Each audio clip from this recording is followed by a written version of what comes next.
Take it all back. I love my grandchildren. It's live, Tom.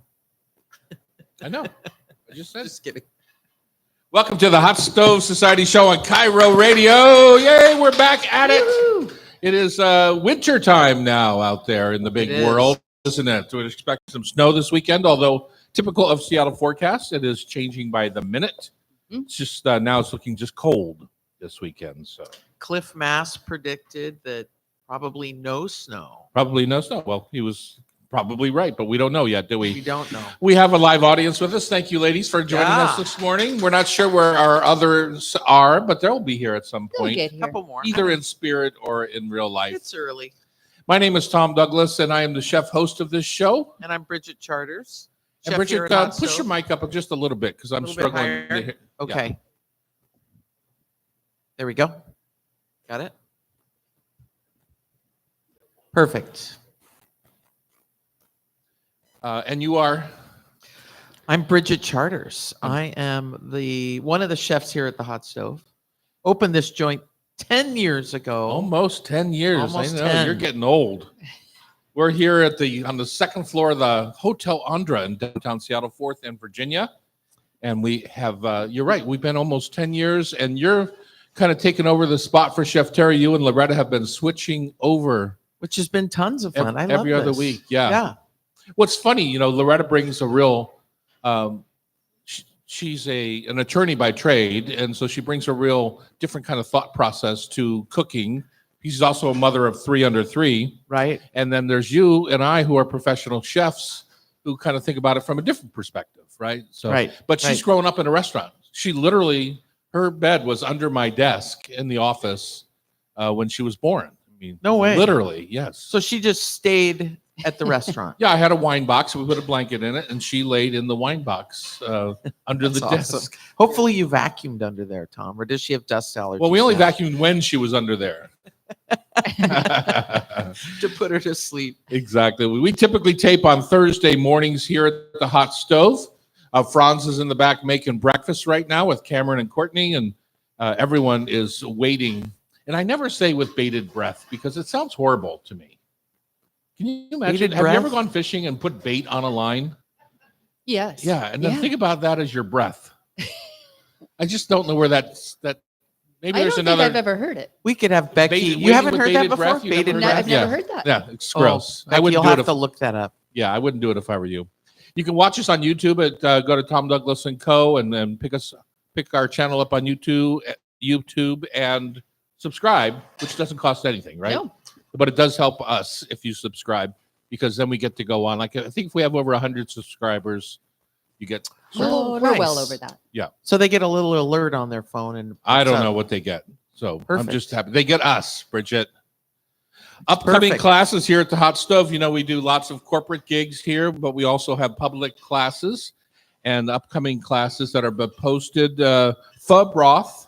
People love pho, especially this time of year. I think in Vietnam, they eat pho in the summertime because it cools you off, right? Yeah. And here we eat it because it warms us up. And we're going to talk about it later. Oh, are we? Good. Yes. I like that. So there's a class for that. There's Cook the Book with Mr. Juice Chinatown. Classy crepes coming up. French macarons. You must be teaching that one. Correct. Yeah. And the crepes. And the crepes. Tell me about the French macaron class. Macaron. We're doing it for I thought he was the president. Day. Huh? I thought he was the president. That's Macron. Oh, okay.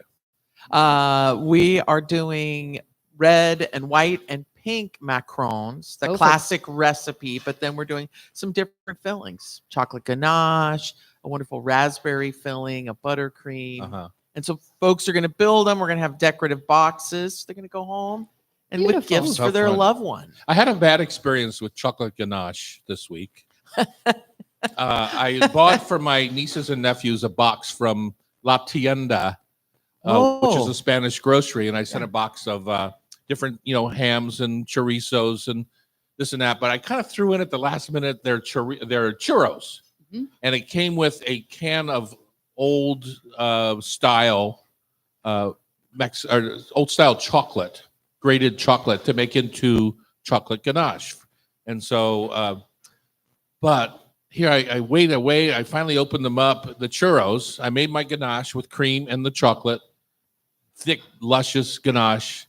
And the churros were horrible. Aw. They were just big grease bombs So- that tasted like a deep fryer. So So it wasn't churros, it the wasn't problem with the ganache. ganache. No, it was the churros. Got it. Yeah, it was- Why didn't you just whip up a batch of potash and make some new ones? Because I had already purchased the churros and I'd already sent them to my family. So they all got bad churros too.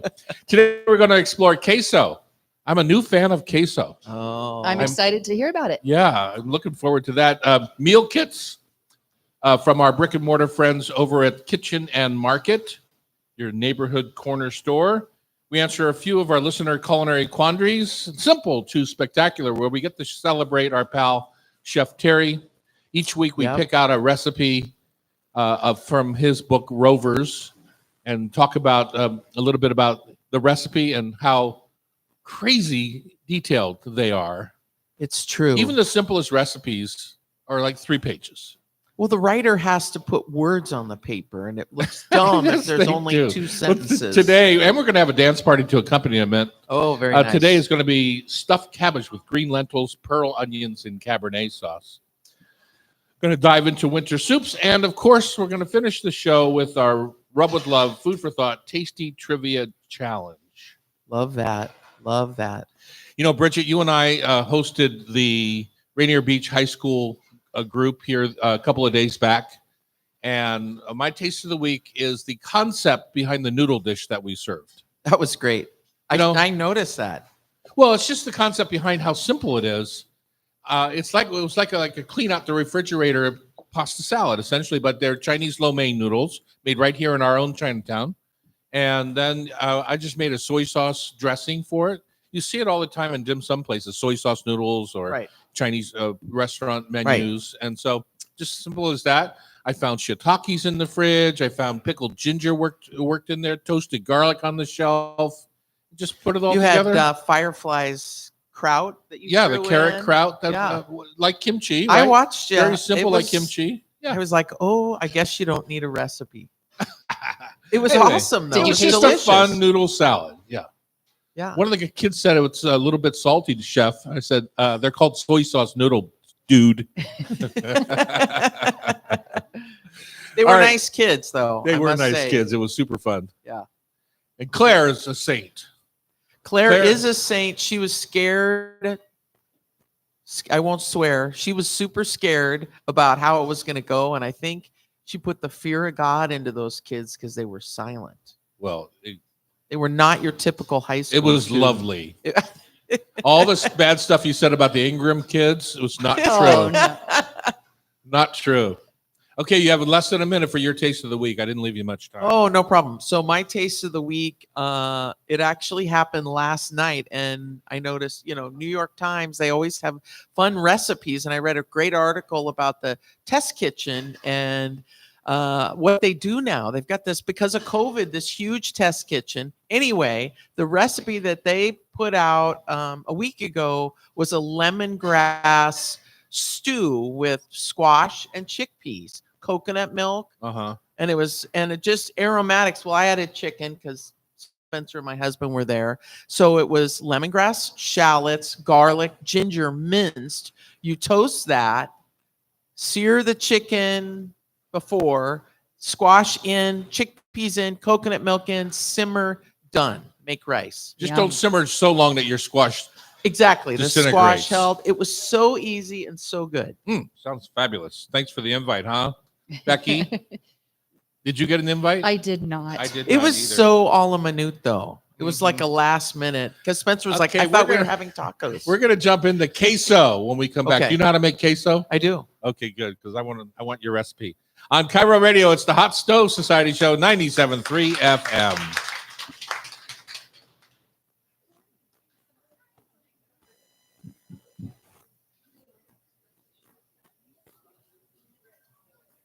The recipes for the New York Times, they used to do it out of this one gal's kitchen at home.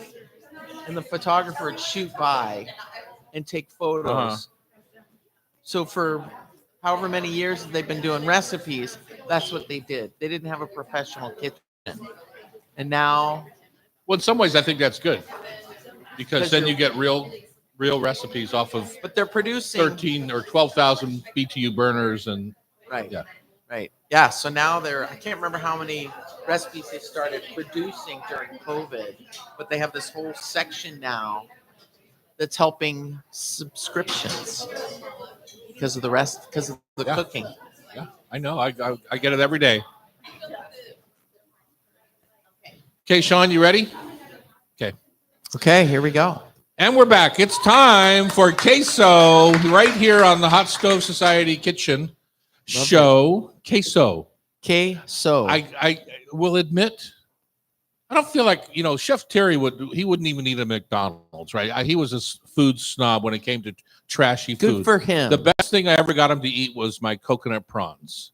Those aren't trashy. Those are pretty trashy. Yeah. Yeah. Yeah. The way they do them. Yeah. They I They're just had them frozen. at Duke's in Hawaii. They're so good. Yeah. They're I trashy love good. Trashy is one of my highest compliments, but Chef Thierry he wouldn't stoop to that level of mine very often. His nose. And I kind of feel that there. way about queso, right? It's like it's like, it's all fake Velveeta, blah, blah, blah. It's not something I ever got into at all. And then I was making dinner for my management team at my house, and I did not like the way my crab cakes were headed. And so I had all these crab things, all this crab meat, 5 pounds of crab meat. And I didn't like the way I was making mini kind of cocktail party sized crab cakes, and they weren't holding together. I didn't like the way where it was headed. So I looked in my fridge, and there was a pound of smoked Gouda in my fridge, which is a nice melty cheese. And I thought, what can I do with crab and cheese? That's pretty trashy, right? Yeah. So then I looked up queso as a recipe online, and it said I needed a can of condensed milk, which I always keep in the pantry, and a little cornstarch, a little citric acid, which I have a little bag of citrus acid in the kitchen, and crab. And boom, done. A little corn. Yeah. Unbelievable. So I made this crab queso, smoked Gouda crab queso. Sounds pretty good. And Tom. frankly, the crowd went wild. Are we going to see this on the menu soon? And I went wild too. It's like, here I am opening a can of condensed milk for my fancy dinner party, and I never would have guessed. You could have used cream, but yeah. Can you use cream? Because every recipe online has condensed milk. Everyone. Well, because it won't break. Exactly. With the cheese, but if you make a little bechamel and then whisk the then cheese you've got flour in there. We got there's that. Gluten-free. And it doesn't get glossy like Do you use cornstarch too? So what I did was I grated on the large part of the grater. I grated the cheese. And I sprinkled a little bit of cornstarch that they asked you, and you should kind of toss the cheese in the cornstarch so that when you add it, it doesn't clump up. Right. And then I had the heated condensed milk, and then you put in your citric acid, and you put it all together, and then you just when it's all done, you kind of stir in the crab. Without breaking up the chunks. You don't want to break up the chunks. You pay a lot of money for the big chunks of crab. So that's what I did. That's how I made my queso. Now, variations on that. Chorizo would have been delicious. Salsa, adding some chunky salsa. You add it right into the queso. That doesn't break it. No. You just drain some of the excess water off. And then fold in salsa. Hatch chilies. Oh, man. Roasted. Would have been good. Delicious. Yeah. Have you made queso before? Obviously, you've made it with flour. Yeah, I mean, Tell me about it. You just make a quick bechamel. So what is bechamel, Bridget? So it's just flour and butter, and you get that melting. You make a roux. And essentially... Wait. Let's go back.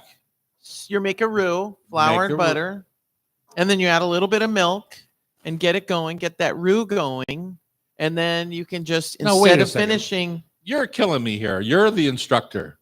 Okay. All right. Start from scratch. So... 2 tablespoons of butter, 2 tablespoons of flour, roughly a cup of milk to get it going. Wait a second. To get it going, you have to heat it on the side, right? No, you don't have to heat it on the side.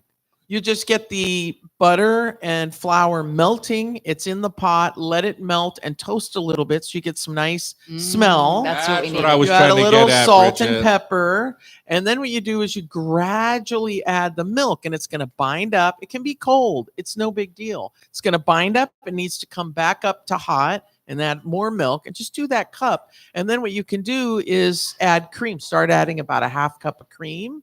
And then I start with a whisk mounting the cheese in. And I just whisk the cheese into that mixture and add cream to adjust. And it's glossy. What's your favorite cheese to add? Because nobody was brilliant enough as me to add smoked to add smoked Gouda. Who has a pound of smoked Gouda in their fridge? That's what I want to know. I know. I love cotija cheese, but cotija can be kind of expensive and it's hard to get a lot. So I just use like a Tillamook cheddar, and cotija is good. Or and what's the cotija bringing? To me, it's a pretty bland cheese. What's it bringing to the table? It's salty and it's got that. It's been aged, so it's dried out. It doesn't have. It's not a queso fresco. It's essentially an aged queso fresco. Yeah. And then I like to add lime juice to it. But if you happen to have some paste salsa around, which comes out of the cupboard and it's less watery, you can pour that in. I mean, the trashy version of queso is melted cream cheese. Or Velveeta. And Velveeta. Yeah. So what's the vehicle to get this yummy smoked Gouda crab? Well, here's the thing. If you're going to go, no, not crostini, my dear. Geez. What? You don't mix Italian crackers with queso. I meant that you had done them yourself, not crostini, but like a charred tortilla chips. Tortilla chips. And I would suggest that. Did you hear what she said? Crostini in our queso. Yeah. They eat bread in Mexico. I have no idea what to do. It's early. Bread would work, Becky. Don't let him push you around. They eat bread in Mexico, Tom. On tortas, they do, not in their queso. So here's the answer to that. Buy a package of tortillas and fry them off yourself. They're so much better than anything you can buy in a bag. Yeah. And just buy them. And then here's the other trick about homemade tortilla chips is that you don't drain them on paper towels. They're supposed to be greasy. Okay. So you just pull them out of your deep fryer, put them into a metal bowl, put salt on them. The fat helps the salt stick to the chips. And it's extra trashy. And toss them around. Flour or corn? No. Oh, corn. Tortilla. Tortilla is corn. Yeah. Both. No. I'm going to ask somebody else to come up here and host if you're going to be this. Okay, all right. So I have another question. How can you make it ahead? Let's say you're having a party in a couple days. Can you freeze it? Is there anything you can do ahead of time, or is it just on the fly? You can make it ahead. Okay. It does rewarm gently. Gently. Okay. Especially in a double boiler type situation when you're kind of rewarming it in a hot water bath. But you never want to boil it. You just want to melt it. And when you serve it, do you leave it in a fondue pot or something like that? I served it right on one of my little portable burners. Perfect. Yeah. I put a pan of water there, and then I put the whole pan of queso in the pan of water and just kept it warm throughout the evening. But if you have a nice glass or a pottery bowl and you have a big pot, you can just put some water in the bottom of the pot, put the bowl in the pot, get the bowl warm, and then dump your cold queso in and just let that warm up and just serve it in that bowl. You just need a sauce pot. Okay. That's what Tom's talking about with a double boiler, Mr. Instructor. Yeah. Does everyone in the audience know what a double boiler is? Yeah, look at that. Look at the nods. Wait a minute. Our listeners driving in their car, they're swerving. Could you freeze it? No. Well, I don't know. I think that's probably Annie a test. Elmore will freeze everything. Yes, it freezes. It freezes because of the high fat content. And so it doesn't break when you reheat it. It will, but you reheat it and you take a whisk and just whisk the heck out of it and it'll come right back. So I would not freeze it with the crab meat in it, for example. Yeah, you could freeze it if it had chorizo and hatch chilies or whatever it is in there. But the crab thing is very gentle and delicate. I came across a vegan queso, which is surely it's soaked cashews and nutritional yeast and that kind of stuff. Yeah, of course. Yeah. They're getting better and better. You came across it. Did you try it? No, I just was looking at it. You just saw it online. Yeah. All right. Well, you have fun with that. I'll keep you posted. And you can do that with your crostini. Stephanie King is here. She's the owner of Kitchen and Market right here in the Seattle area. And we're going to talk a little bit about her shop and then how to deal with all these kind of 3-quarter prepped meal kits and meal boxes and those kind of things because I've never done that. I don't know how to deal with it. On Cairo Radio, it's the Hot Stove Society Show, 97.3 FM. Hi. Hi, everybody. Welcome. This is my first podcast, so be prepared for a total bomb. But I'm so excited. Awesome. Have a seat. We're going to fit the mic to your face. I can sit. Sitting? Mm.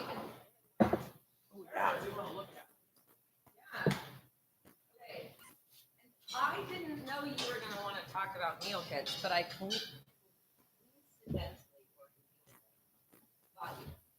Perfect. Yeah. Well, I want to talk about, I want to open it and talk about what's in there and then how do you finish it. And maybe at the same time, you have a couple others in your head so that we can kind of do all three here.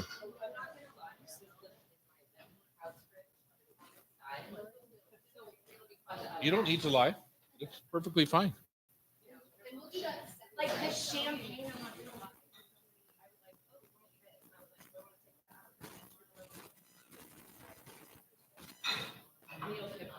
I understand we're not important to you.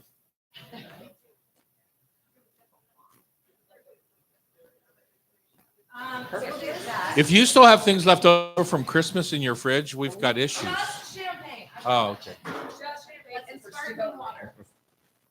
Always impressed with it. I think it's a personal black mark on your record that there's still champagne left. Becky feels the same way. She said that's the first thing that goes. When you have leftovers, you drink the champagne. Yeah.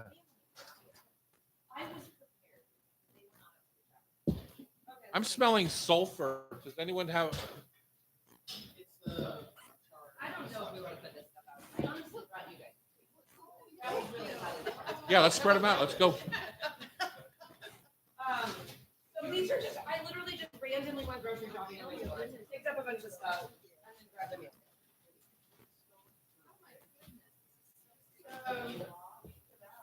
Making things look cute. It's not my specialty. I got you.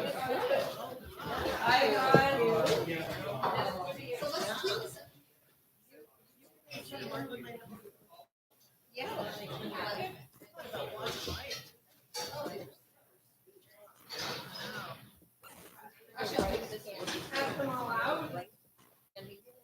There you go.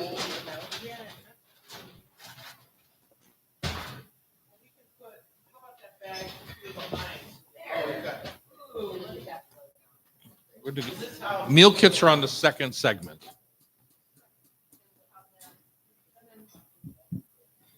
Look at that. Rice Krispie treats, brownies, yum.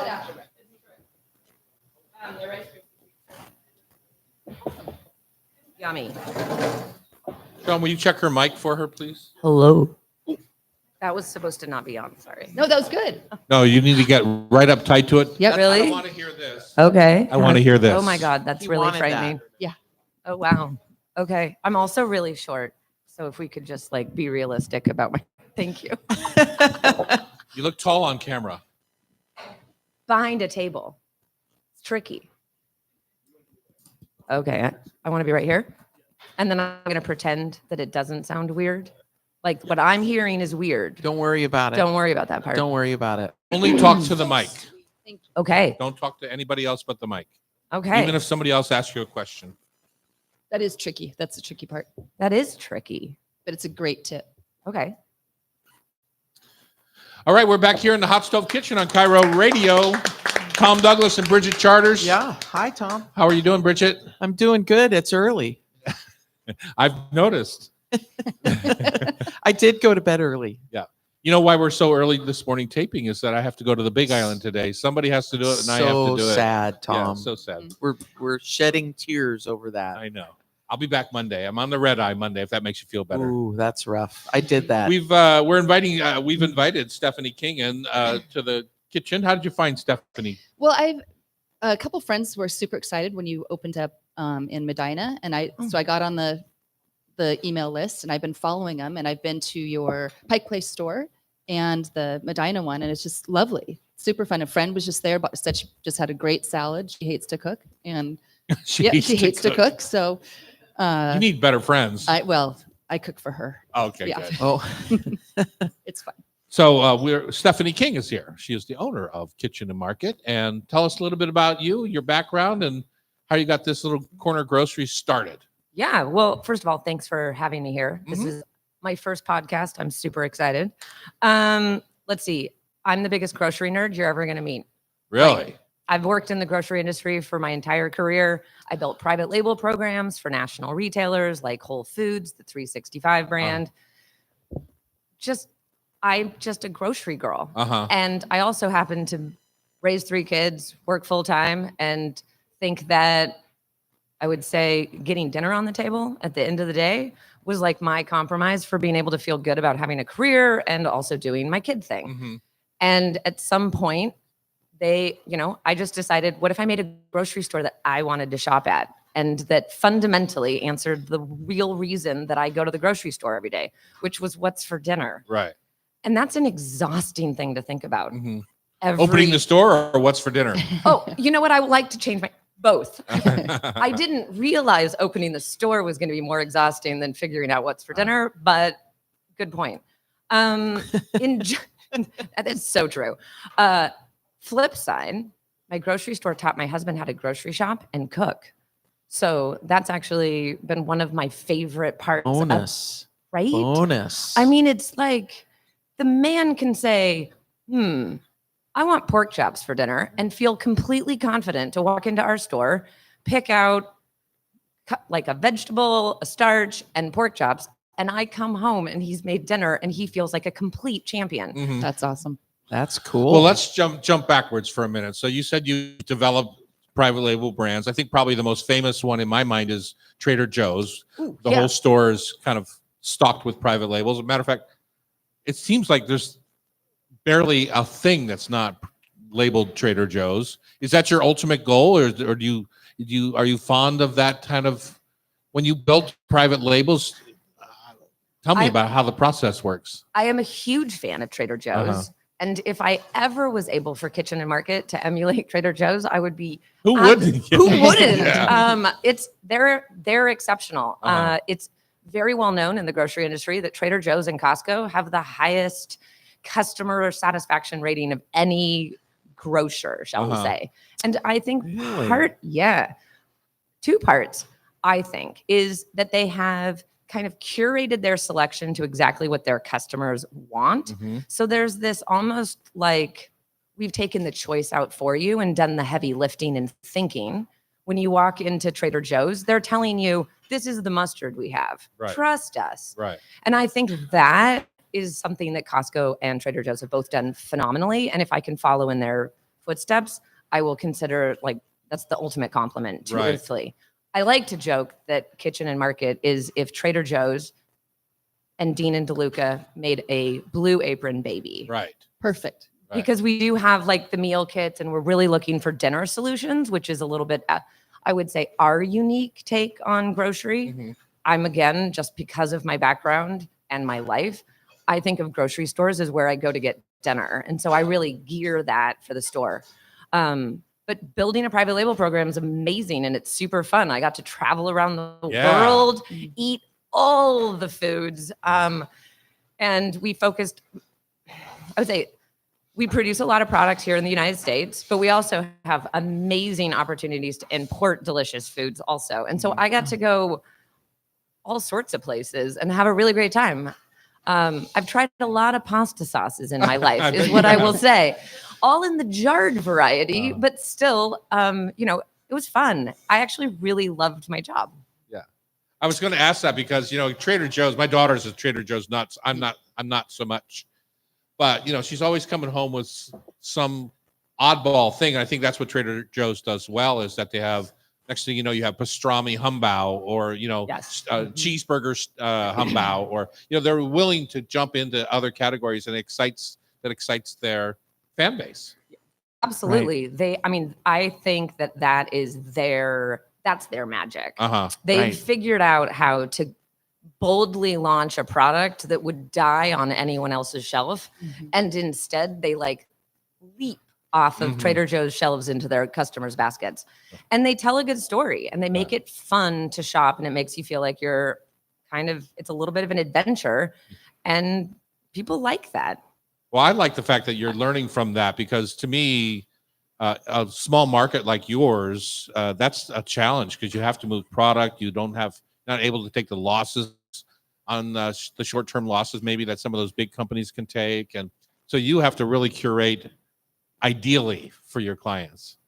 It's hard. Yeah. Well, It's hard. but you could just tell them what to eat because they're in some ways helpless. Little baby chicks, just helpless. It's so true. Like really, genuinely. Like, I mean, I feel that way. I started working on this concept back about 5 years ago, right before 2019. So before COVID, and I'm 5 years in. I think you've alluded already. I bet this was harder than you thought it would be. And I totally agree. You are right. And I'm even grateful. I am helpless in the grocery store now. Like, I'm just exhausted. Right. I work so much I'm building this thing. I'm grateful that it's telling me what to make for dinner. I walk into my store and I'm like, oh, right. Meatballs and sauce and garlic bread. Yep. That sounds good. Thank you for the suggestion. Oh, interesting. Oh, yeah. And can we talk about how many stores you have and what your plans are? Ooh. Well, I was really proud to say that we had 3 stores leading up through 2023, and that we have 3 more stores coming online in 2024. Unfortunately, we had a small incident in December, and we lost one of our stores, the one on Mercer Island. To a fire, is that right? Yeah. Yeah. So Bummer. I'm not a big fan of fire right now, and I am learning a lot about insurance. And here's the worst part: that was my local kitchen market, so it has dramatically changed even my shopping habits. And Mercer Island misses Kitchen and Market, and we miss Mercer Island. But what about Wow. the future? I'm excited because you're coming over to the east side. Yes, we are opening in Kirkland. Hello, Medina's on the east side. That's true. That's true. Is it? Yes, it is. I mean, It's its own entity. it's its own, and it but is. the location is amazing. Where the old Bluefish was, on Northrop and 520. Yeah. So Kirkland, we're going into Kirkland right next to Burgermaster. Big Fish was the restaurant that used to occupy that space. Oh. I'm very excited about that location. I'm also extremely excited. That one's going to open probably August-ish. Okay. But this March, April, depending on construction, we will be opening in Madison Valley. And Smart. Yes, Smart. I'm very, very excited about this. It's a food desert down there. It is, it's more than that. It's the probably second highest concentration of Kitchen and Market customers. So it's going to be really great to be able to bring that to them because, one thing that I think Mercer Island and Medina have really driven home for me is that this is a corner grocery store. People love it when they can just swing in and come in 3 times a week and do more of that European grocery style shop where they're just like, oh, what do I need for dinner tonight? Or I need to grab a salad for lunch at my desk. And so being able to bring Kitchen and Market to your neighborhood is a total game changer. And so I think Madison Valley, I'm just really excited about. We're going to be across the street from Cafe Flora. And I will look forward to seeing all of you there. We're going to have a big party, and I'm going to learn how to order balloons because I'm absolutely adamant that a balloon arch should be part of this celebration. So I don't think the Red Apple Grocery would appreciate your calling that. I know. very- I'm sorry. I was I gonna- love Red Apple because of their flowers. oh my goodness. Well, that and just the fact that you can literally go in and get anything you need. They have a good Yeah. chocolate selection. There's a too. few stores like that around the Ken's Market up on Greenwood, Right, or the right, Oh my God, Market so great. Time in Fremont, And or the Ken's Red Market Apple. up on Queen Anne. Yeah. Yeah, Yeah. it's I amazing. really think of Kitchen and Market more as a complimentary Yeah, shopping exactly. experience. I just can't replace, if you need Tide, you need Tide. Right? It's true. But if you need herby green sauce, which I'm going to tell you is one of my all-time favorite Kitchen and Market sauces, come visit us. That's the only place Well, you can get it. When we come back, you've brought some things for us to taste. Also, let's talk about how to use Kitchen and Market. So there's Absolutely. meal kits and stuff, but I'm a little bit of a newbie in this I'm world. curious. Yeah. Let's How do talk you about use the it? process. What's Oh, the yes. expectation? Like when I open that bag, how much is it done for me? That's what I want to know. On Cairo Radio, It's the Hot Awesome. Stove Society Show, 97.3 FM. So are you next to the wine shop? Yes, I So love Tori was your Tori was my very first hire. I absolutely adore Tori. And I worked together through 4 different commissary kitchens. We went on such a wild journey together. It was amazing. Is she still with you? No, she's over at Google now. Oh, she took the job over there She did. with Aramark. No Google stock. You know what? I think, and this is just my own personal opinion, Right. for Grace is like one of the most adorable children in the entire world. And I think sometimes you just need to make certain decisions. I am connecting dots. It's not that I've been told this, She doesn't realize. but I genuinely believe like that's a short time period for when your kids are young. it's And true. I think Tori's just a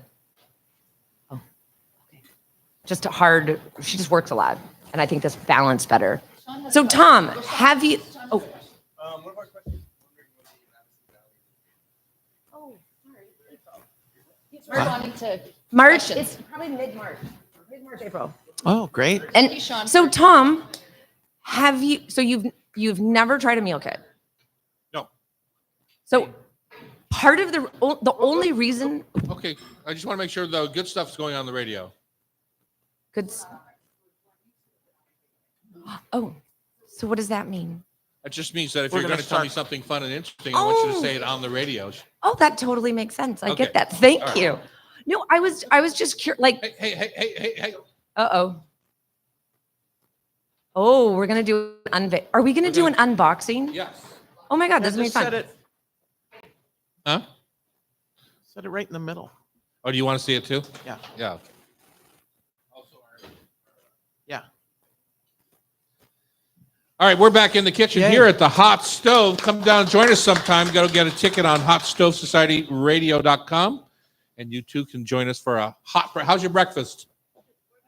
Awesome. Yummy. Love hearing that. My blueberry muffin today was right on the money. I had the Yay, little muffin Courtney. top. Yep. Stephanie King is here. She's the owner of Kitchen and Market. And we learned a little bit about her background and her store, Kitchen and Market. It's Dean and DeLuca and Trader Joe's Blue Apron Baby. We learned that the first segment. Now let's learn about meal kits, because I think you have lots of private label things, from rice pilaf to signature cream scone mix to cookies to what are in those little brown containers there?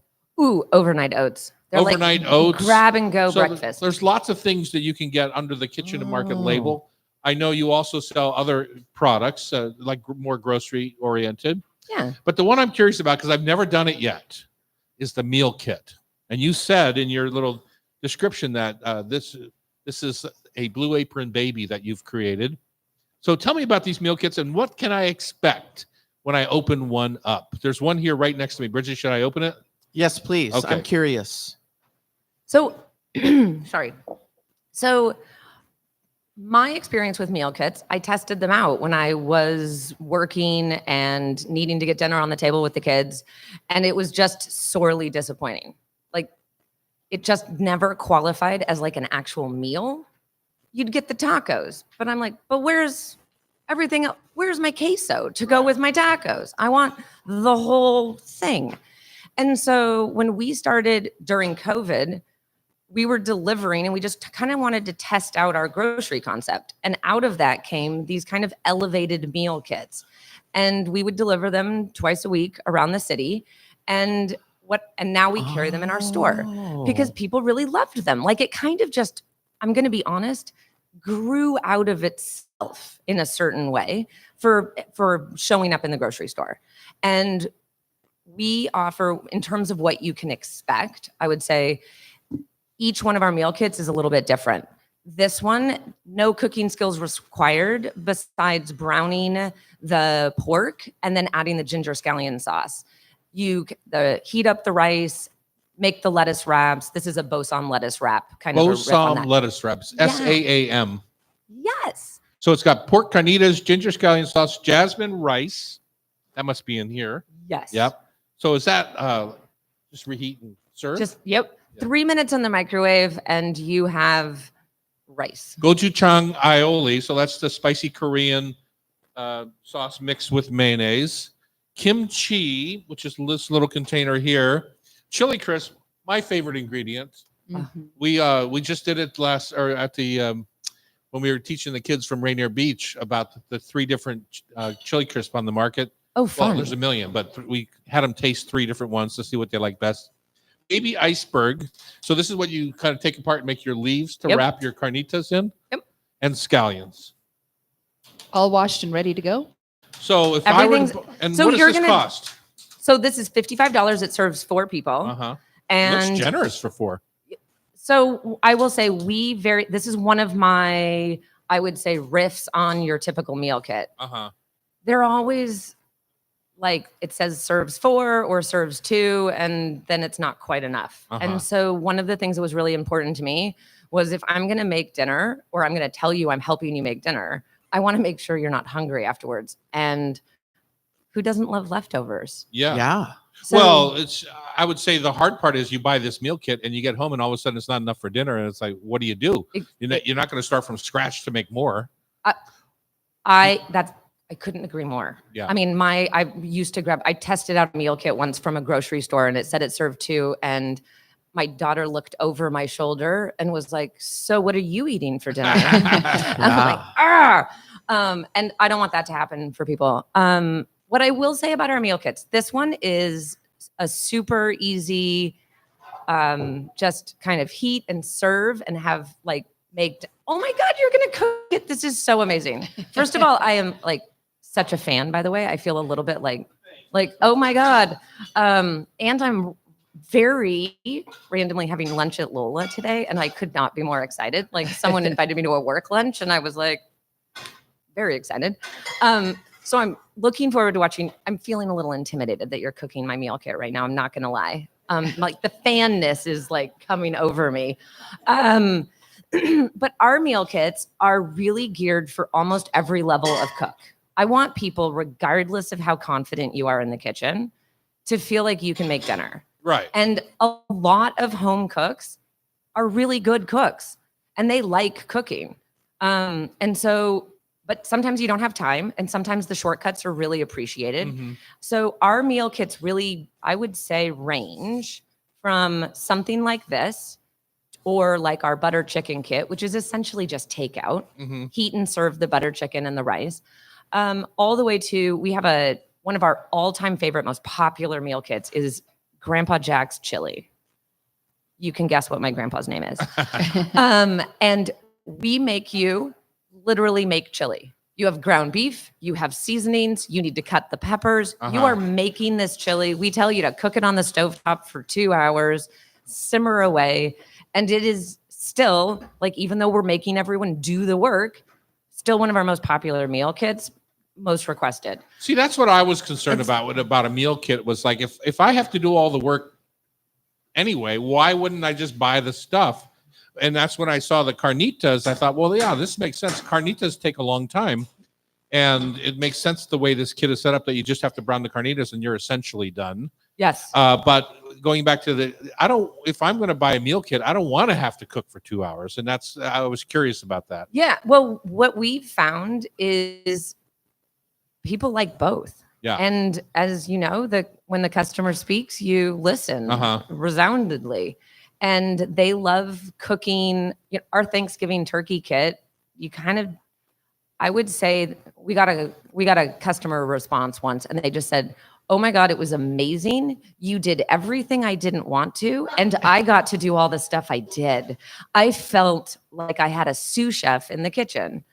And I think that's where people I think that's an interesting fun. way to look at it. Yeah, that there's both. And I also think that, for example, on this Bosam, that you could inspire someone to, I love this dish. How do I make it? Yeah. And to kind of take it on themselves as a project. So you're an inspiration in the kitchen.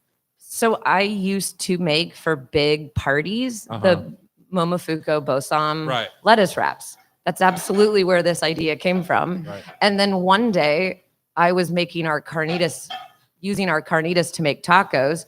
and I realized I was on to something. Yeah. And it's it's essentially the same thing. Yeah. Exactly. And it was, Yeah.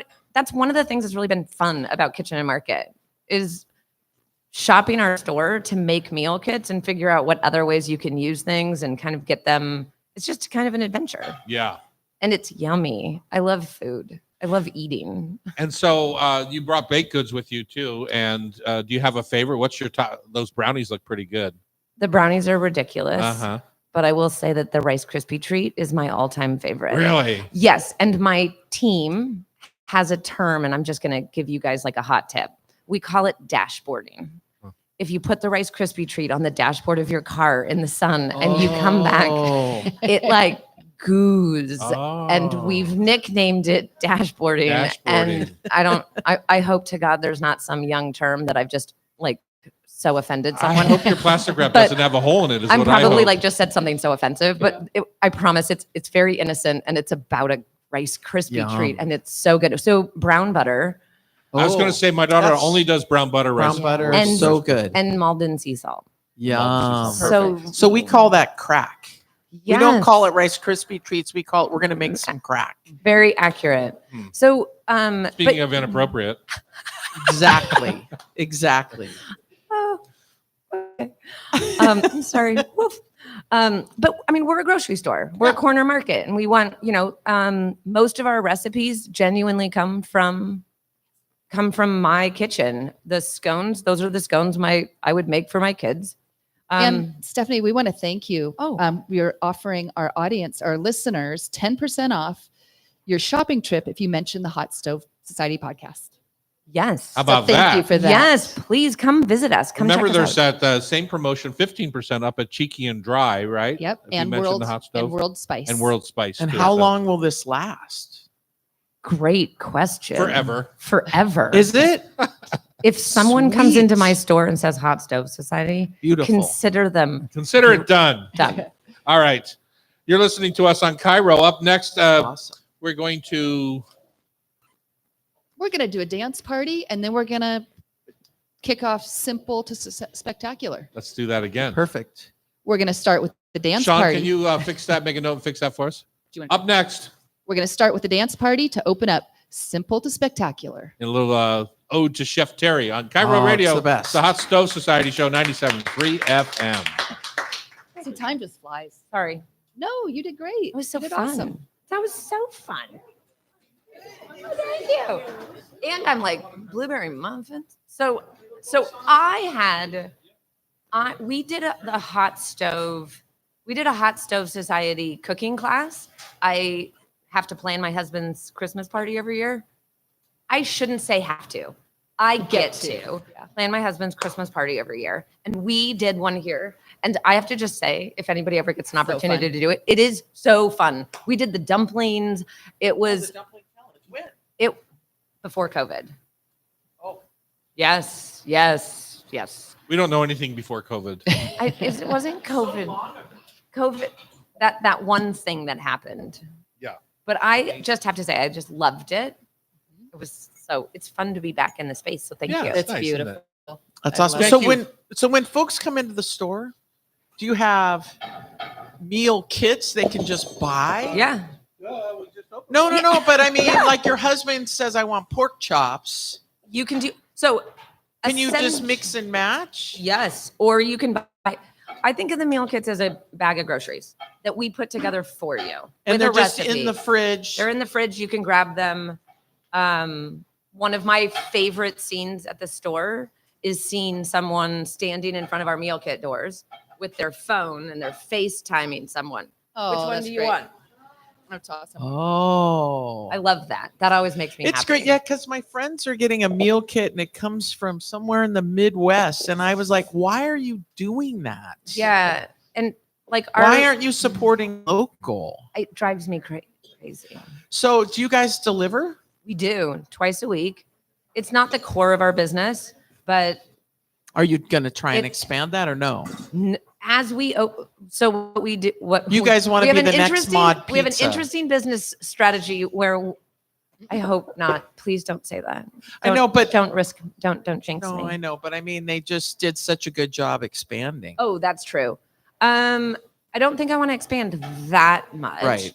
But I will say that my what we have done to date is when we enter into a market with a store, we cancel delivery because everyone comes into the store. There's no reason to deliver anymore. So we really use delivery to just be able to let people access kitchen and market when it's not in their neighborhood. So And it's just such a fun place to be. It's pretty. It's cute. It's like- reminds me very much of Dina DeLuca. Yes, the black with and the white. counters Yep. and the thank you. I worked at a place called Vivande Portavia in San Francisco. And didn't DeLuca ever come back out of their And Chapter 11? it was around for about 20, 25 years. And they had meal kits way back Can then I get you anything? Really, in the 80s. I want to check this out. Yeah. It's true. I know, but they had people that weren't managing inventory. And I have investors. Yes. There is some pressure Yes. I need 3 more. Yeah. This year's a big year for me. oh, wow.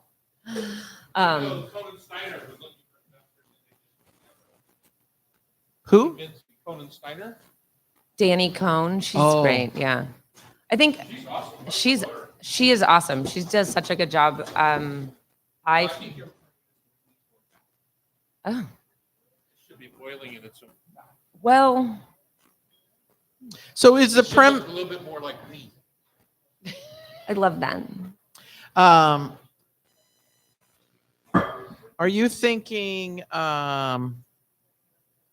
microwave on some of this stuff? Because most people have a microwave. I don't have a microwave. You are heating up the rice right now is absolutely works just fine. But throwing it in a microwave for 3 minutes is great too. The carnitas, I like to crisp it up a little bit. So And is that in the use a stovetop. directions? Yeah. All the different Yeah. options? Yes. I also have to say, writing recipes is really hard. So We So learned that it's here a- at Hot Stove. yeah, it's amazing how many times. So I very Give Shelley Lance a purposely call. take our kits home and I cook them and I test, like I try, but it's amazing the things where I'm like, oh wait, no, change that up.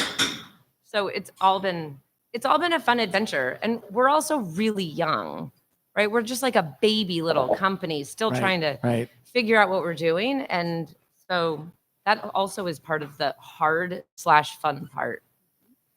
But yeah, All right, we're going to get rolling. We're in hour number 2 here. Yep. Thank you so much. Yeah, thank Wow. you. Take what you need to That's take awesome. and leave for them what you want to leave. Perfect. Share them with our team, and thank, Awesome. thank you so much. Thank Next you week so we're much. serving scones at breakfast. Yes, thank you. Have a great day. That's great. Take care. Got the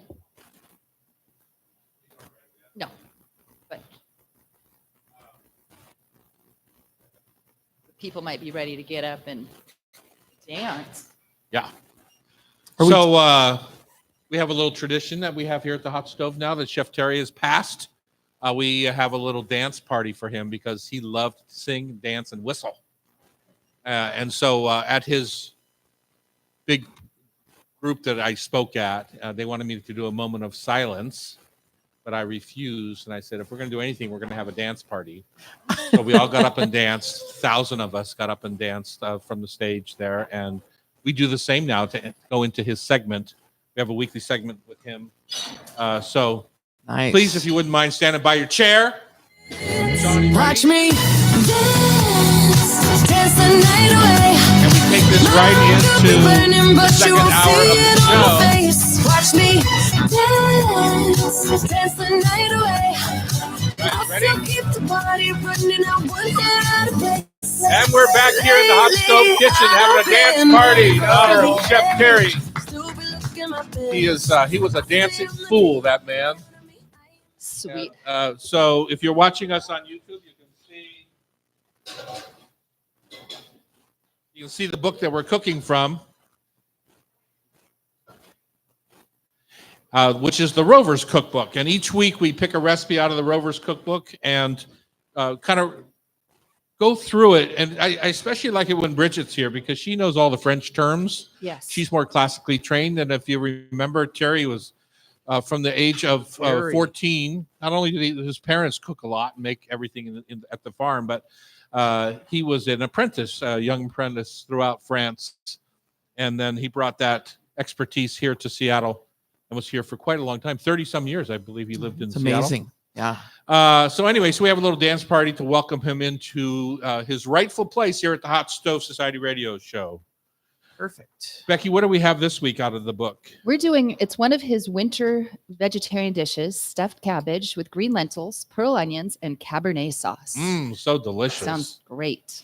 Thierry was one of the first people that I know that took vegetarian cooking more seriously. Very seriously.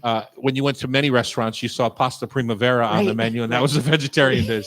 And Thierry, right from the very beginning of Rover's, not only had his 5 or 10 course tasting menu, but then you could also choose the 8-course vegetarian tasting menu. And it takes a lot of thought.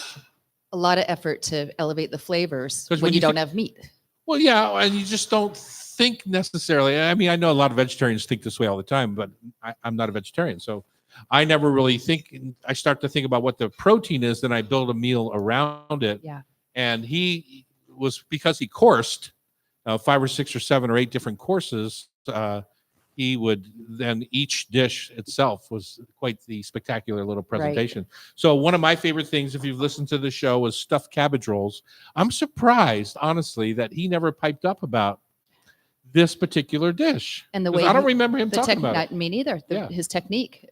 Yeah. It's beautiful, but it's one of those kind of impoverished things. What So do you he mean by that?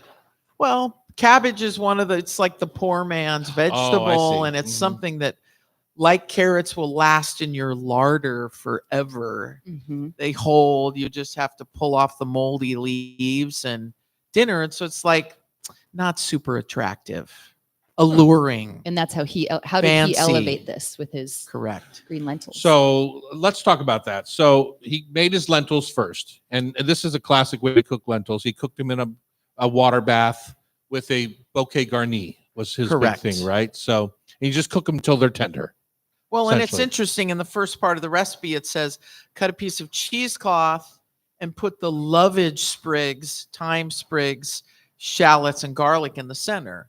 That's a bouquet garni. That's a bouquet garni, and if you don't have lovage, you can get away with celery. Nobody has lovage.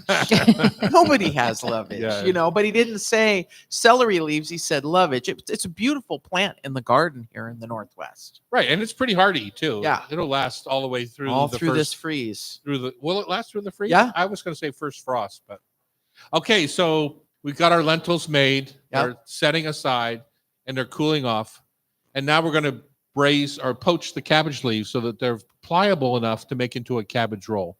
Correct. So the first thing I would start with is Savoy cabbage yes, rather than just your classic head of green cabbage. but that'll work. It'll work, but it's much more difficult. So Savoy cabbage is less dense than a head of green cabbage is. And Yep. so when you're trying to get the leaves off, they don't break as easily. Whereas a lot of times the other cabbage leaves want to break. So the key on Savoy cabbage, big pot of water, take the core out all the way down, get the whole core out, and put the whole head upside down. So core side up in the pot, right? Boiling salted water. Yeah, sure. Why not?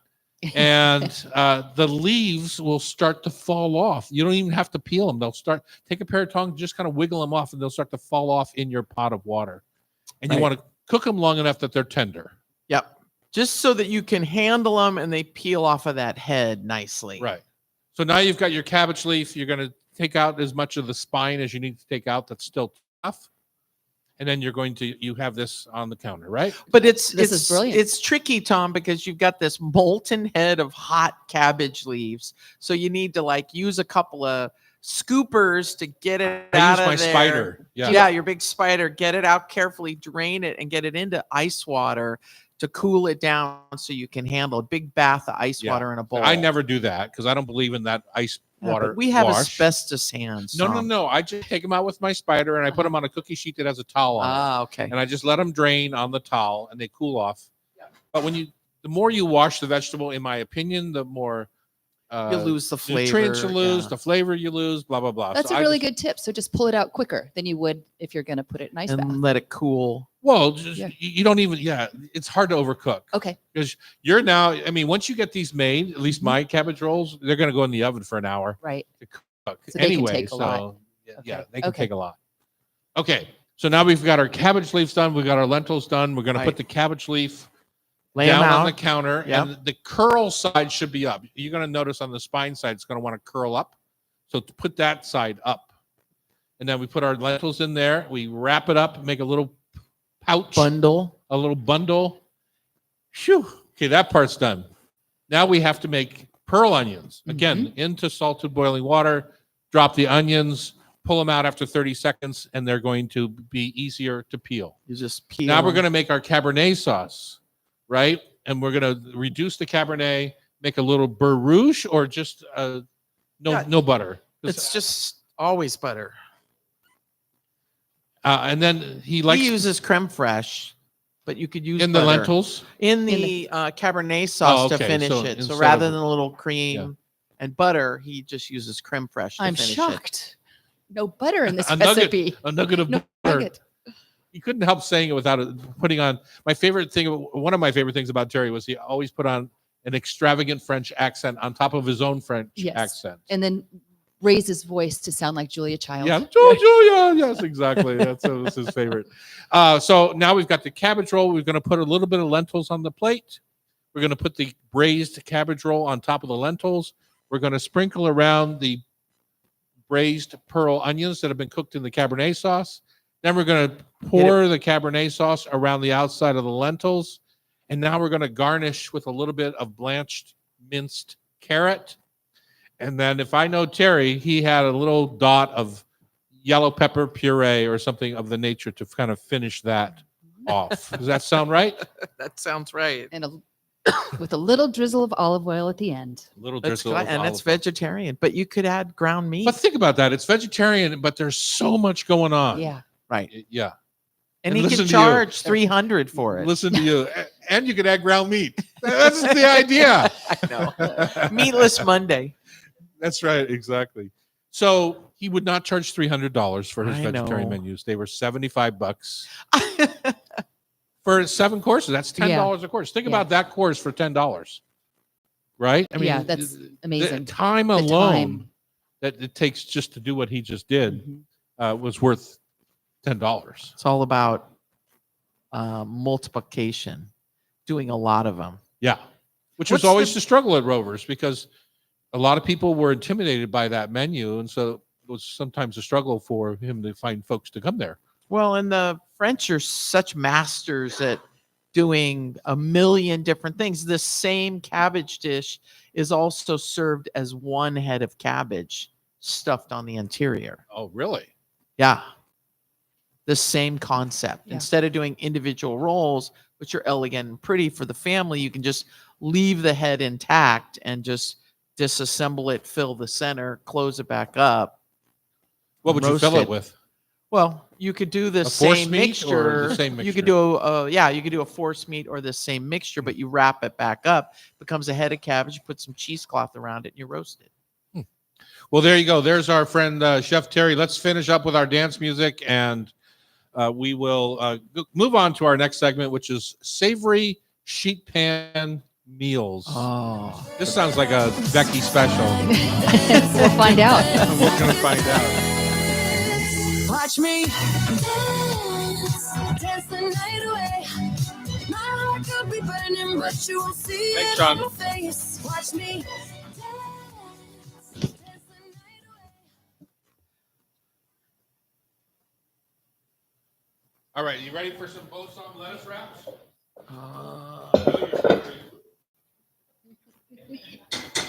Plate.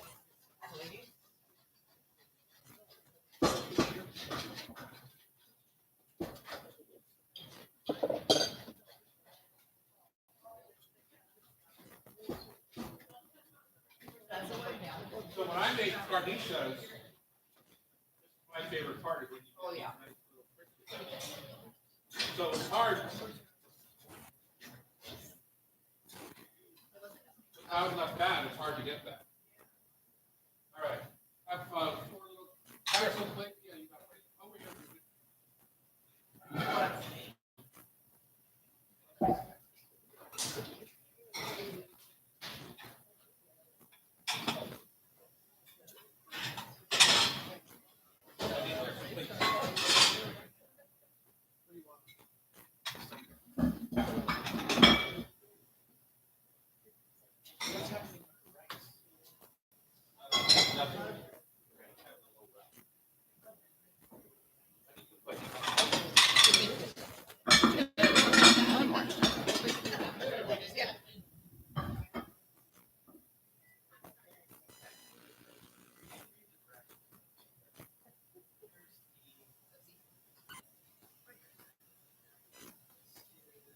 Transfer kimchi, chili crust, into small serving bowls. Serve table sides. Maybe just a little. Okay.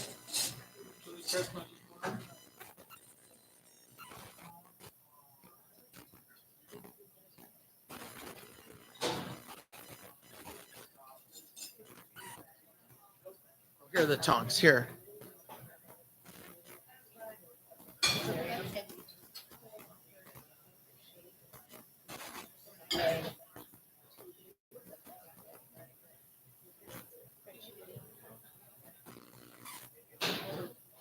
Scallion sauce? Probably on the rice. Yeah, that's on the pork. I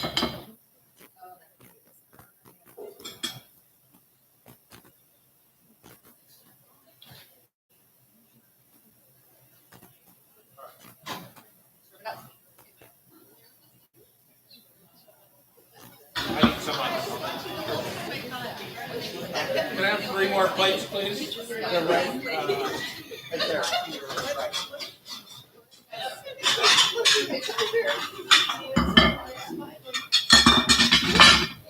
So much.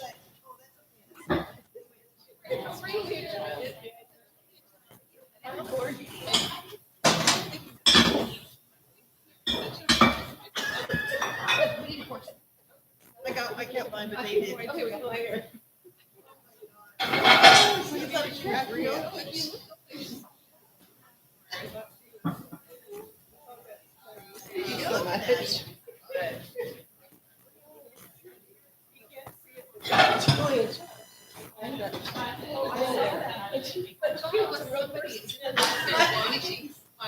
No, we're all set.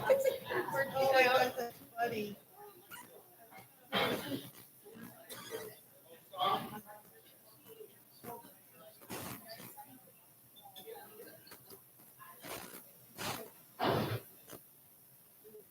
Yours is right there, Becky. Oh, I'm good, thanks.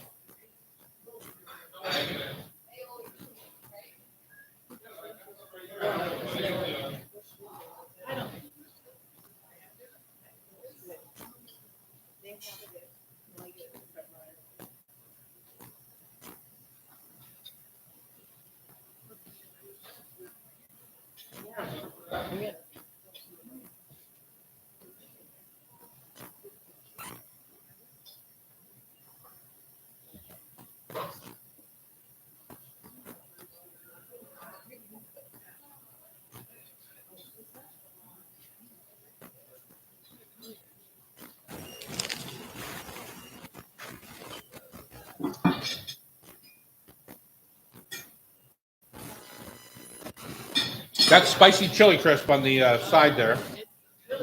I love that stuff.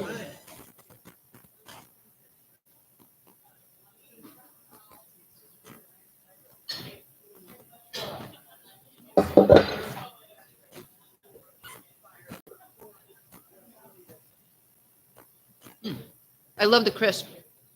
It's needed. Would anyone be? Oh, sure. All right. Hey. You all do it. Okay. So, I'm hard to have 4 people. They can have one. Go right ahead. Yeah. One person. Yeah, but you do it, or whoever. Yeah. So you'll do it, and you can help me. Oh, that's for me right now? No. This is for the radio show. Yeah. Yeah.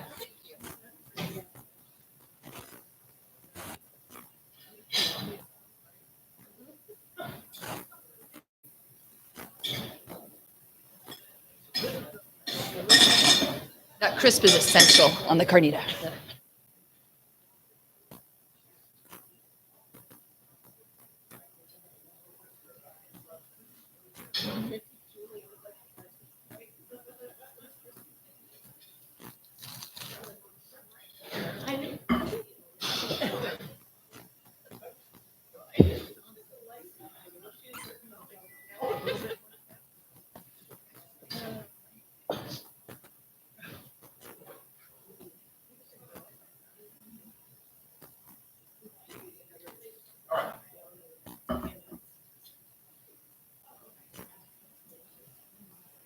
Nice little app. Delicious. Breakfast appetizer. Pre-lunch.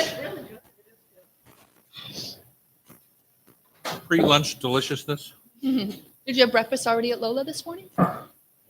Didn't get there in time today.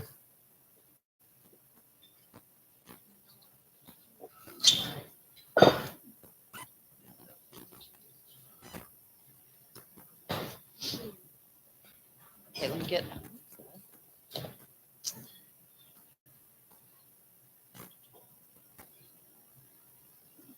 So Bridget, this is sheet pan. That was you last week. She said, "Have you done sheet pan?" I'm like, "No, it's on my list." All right. Yeah. I'm And ready. the mic's moved. Yeah, sorry about that. Except I made one this last week for the crew and it was kind of lame. You really need tell to. them- Well, yeah, Tell Yeah. them why that didn't work. Yeah. What made it lame too? I was going to make a now couple. my mouth is watering from the chili crisp. It's delicious. Do you ever make your own chili crisp? Or why bother because it's already so delicious? No, yeah. We did make one batch and it didn't come out all very Yeah, crisp. yeah. It was a Bon Appetit recipe. And our friend Joan Namkoom in Waimea, up on the above, had made it for a dinner she served to us and it was delicious. A friend of mine's husband made them for Christmas gifts, and I just had a taste of it. It was really good. Yeah. But it's got to be good to give it Yeah. because you can Yeah. just buy. We did it for a dumpling class. It was one of the tasks that, Making chili crisp. yeah, and it turned out yummy. Annie had Doug demo it. There we go. And we're back. It's the Hot Stove Kitchen on Cairo. Right? What a treat to be here today. We just have been eating some balsam lettuce wraps from Kitchen and Market with some chili crisp and some gochujang aioli, right? Yep. It's funny to Delicious. put those two cultures together. Yeah. And then the taco carnitas substituted for the roast pork. All this It was fusion. delicious. Delicious, yeah. Yep. Nice, Yeah. nice little mix up there. And abundant. Yes, that was a good size pack there. Yeah. Our whole audience is having balsam lettuce wraps right now. See, that's what you could do if you had bought a ticket, Bridget. I should have. God. I know they have Rice Krispie treats from their shop. I know. I've been In front seeing of you them, I was staring like- at them. And they're Seeing you going to staring at them. they can't They're dash it so boredom, good. though. What do you got for us next, Becky? Well, we're going to do a conversation around savory sheet pan meals. Bridget had brought this up the other day. So I've just seen them all over the internet. I think New York Times has over 100 that have super high reviews. Everything from fish to chicken. I took a crack at it this couple days ago, and I did a gochujang chicken with roasted veg, and it was delicious. And I had some, and I have some Oh. questions too for you guys, like where we start. Why don't you start us off with your questions? Okay, so first of all, so Melissa Clark on New York Times does do a whole tutorial on how to approach sheet pan dinners or meals. And she first starts with sheet pans, what kind of sheet pan to buy. Uh-huh. And I Yeah. want to ask you guys, because I know some people have nonstick. I prefer parchment, but does that change things? So what would you recommend? So there are a number of really wonderful sheet pans out on the market now. Now, Tom and I would go to Cash and Carry Mhm. and go buy a stack of inexpensive aluminum Mhm. sheet pans. They transfer heat well. They're not nonstick, so that's Right. where parchment might be handy. But Tom doesn't always, and I'm speaking for you, Yes, doesn't you always are. doesn't always like parchment because you don't get the nice browning Right. that you're looking for. Right. And then you got to use more oil. But Nordic pans or Nordic ware has a really killer kind of roughly surfaced cookie sheet or baking sheet that's awesome. And it's got a nice weight to it. Yeah. A lot of the cheap restaurant style sheet pans are really thin, and but you can scrub them to death. And when they're done, they're done. You just recycle. So I have some the Nordic ware, and a few of them are dark. So my theory in my brain is that that'll crisp up better than the one. I would agree with you. I think Okay. a black pan it's magic. How? Yeah. How is that? Because what does I the don't- oven go? Oh, look, it's a black pan. I'm going to be It's just hotter. browning Yeah. more. Yeah, exactly. We'll have to Because do it. I don't think the black science- absorbs the heat in a better way, Mhm. and so it transfers heat to your vegetables and to your chicken. Just trust me on this. Bridget. Okay, I do. Science was my minor. It was not. You're right. I didn't have a major or a minor. Okay, so what's your next question? So Well- you've got your chicken. Is it marinated at this point? Briefly. Yeah, Briefly. I did chicken thighs and bread sticks. So proud of you I- for going for thighs. I know. Now, skin on. Skin on, of All course. right. Yes, Wow, you're my because- hero. Well, when you're doing a sheet pan, you want it. This reminds me when Tina Knoll always tried to get Terry to say sheet pan because he Uh-huh. said it so cute. Yeah, I didn't. Shit pan. Sheet pan, yes.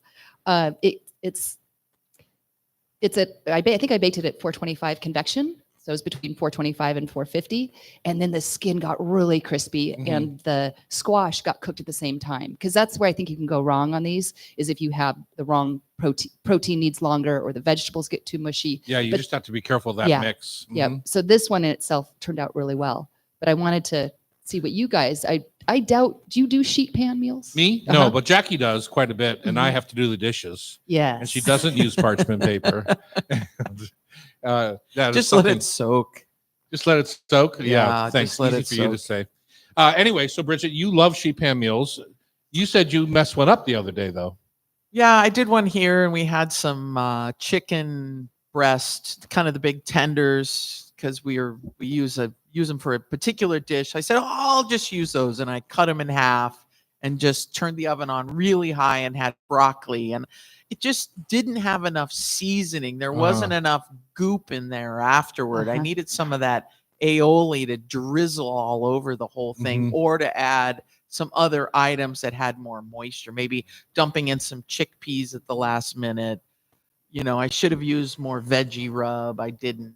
Or because just- So that's not. It Go was ahead. kind I of was just going bland. to say bland, but when I did it with the thighs and there was so much fat, moisture, fat and moisture that was a sauce that you could just use later. And so if it's boneless chicken. it's I think under seasoning is different than miscooking a sheet pan meal. So sometimes with the heavier bottom sheet pans or with a hot Le Creuset, almost like a sheet pan, but it's like a 2-inch sided Le Yeah. Creuset, big Mhm. round. What do you call those? Those big round braziers, Braziers, of some yeah. sort. Yeah. Preheat them in the oven. I think is really nice. Mhm. So if you have a thick half sheet pan and you've got all your vegetables and things in a bowl that are now tossed with olive oil, salt and pepper, blah, blah, blah, and then pour them out onto a burning hot sheet pan, it's a good head start. It's not unlike putting a cast iron in the oven with bacon fats, and then you're going to make cornbread. You pull the hot pan out and you pour your cornbread batter into the super hot Right. cast iron Right. pan. You get that gorgeous dark brown crust on your cornbread, which makes all the difference in the world when you're eating a big pile of cornmeal. Right. Right. And so in the past, on that Asian dish I did that was my taste of the week, you could do that same concept. So yeah, marinating some chicken, boneless chicken thighs, and just having those ready to go, and then having the squash, either an egg corn or big squares of butternut or the kabocha. You can just leave the skin on. Those get roasted, and you're layering the stuff in as things get done. So get the kabocha going, then chuck the chicken in there, and then start adding your other ingredients so that when it's done. So I have a question about that. Isn't that, I mean, when you're thinking about a sheet pan dinner, aren't you really thinking about putting everything on a sheet pan, popping it in the oven, and bringing it out at one time? It's not really, from a thought perspective, heading into it, you're not really thinking about that layering, right? And nor so if you don't want to do the layering, you just have to pick things to cook in equal Equally, amounts of right. time. Yeah. You got to pick Because up to me, that's the beauty veggie. of a sheet pan. It's like a one pot dinner, right? It's all put it in, pull it out, it's done. The audience is shaking their head like I'm correct. Mhm. That's the intention of a sheet pan Yeah. dinner. Yeah. And it was my inclination to do the chicken on one sheet pan and the veg another, so I could control the veg the way I wanted. Uh-huh. And this recipe app actually turned out, but that would be the way I would go because there was still so much sauce that I could then pour over, and it was a You little. still get the chicken fat over the veggies. Yes, Yeah. yes, but you can control that, and it was bone in. I too. think she's also Becky's also breaking the rules, having 2 sheet pans. Well, I think that breaks the rules. You're correct for the first time since I've known you. Uh-huh. But the other thing that concerned me about your sheet pan was the sauce on it already. But you said, did you just marinate it and then cook it and then sauce it when it came out? Because I did. how do you do the sauce without it burning up around your vegetables? At 425 to 50? It didn't. It did get kind of brown, but it was just, what was it, 3 tablespoons of the gochujang, Oh, okay. and then some soy sauce, and I really followed the recipe, Right. and that's why it worked. You're that type of person, that though. doesn't follow the recipe. Oh, you're a recipe follower? I'm trying to be, but 9 times out of 10, no. Oh, okay. Yeah. Whew. I always think it needs just something a little different. Mhm.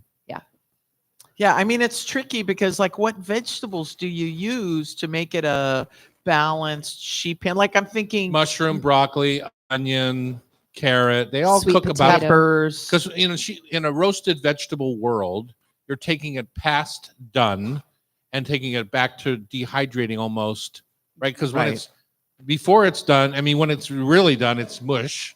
Like if you put cauliflower on a sheet pan and you put it in the oven, it turns to mush before it actually turns into that golden nugget that you end up with, right? It's a process Right. from raw to cooked to overcooked and crispy To done. done. Right. Yeah. Right. Well, and I was just thinking Italian meatballs. You could put the meatballs on the cookie sheet, and there's all that nice Yes. fat that cooks out of the Yeah, meatballs. baby. Now we're talking. And then your little florets of cauliflower, some large diced zucchini, and then just have some tomato sauce warming on the stove. But the nice thing is, most grocery stores now sell diced vegetables ready to go. Oh my! Would you God, buy I can't those? no. I wouldn't, but I know many friends that buy Sure. those. Why not? I'm not trying to be judgmental. And when we come back at Delicious Winter Soups on Cairo Radio, it's the Hot Stove Society Show, 97.3 FM. Richardson, what's going on over there? You look like you and Kelsey are a judging panel of our show today. Aw, I like that.